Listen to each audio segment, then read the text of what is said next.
Edward had been promised the title, in due course, on his wedding day in 1999. Currently he is the only one of the Queen's 3 sons not to hold a dukedom. When he becomes king, the title will merge with the crown. Charles will then have the option of bestowing it on another member of his family, or leaving the title vacant. Speaking to The Times, a source close to Charles claimed the title might not be given to Edward. They said, "The prince is the Duke of Edinburgh as it stands, and it is up to him what happens to the title. It will not go to Edward." Another source added, "Edinburgh won't go to them, the Wessexes, as far as the Prince Charles is concerned." Prince Edward married Sophie Rhys-Jones on June 19, 1999.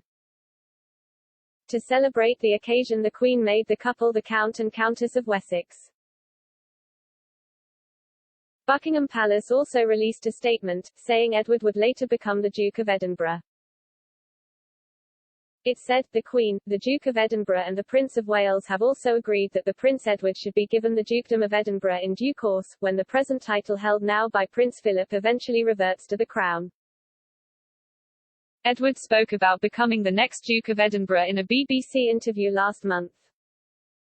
He was asked, "You will be the next Duke of Edinburgh, when the Prince of Wales becomes king. That is quite something to take on."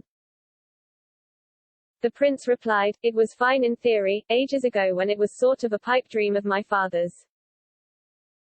Of course, it will depend on whether or not the Prince of Wales, when he becomes king, whether he'll do that, so we'll wait and see." So yes, it will be quite a challenge taking that on. Charles will be under no obligation to reassign the Edinburgh dukedom when he becomes monarch. Speaking to The Times, David White, Garter King of Arms, explained the title could be allowed to merge with the crown. He said, "George VI was the Duke of York and when he became king, the dukedom merged with the crown. It wasn't granted again until Prince Andrew became Duke of York."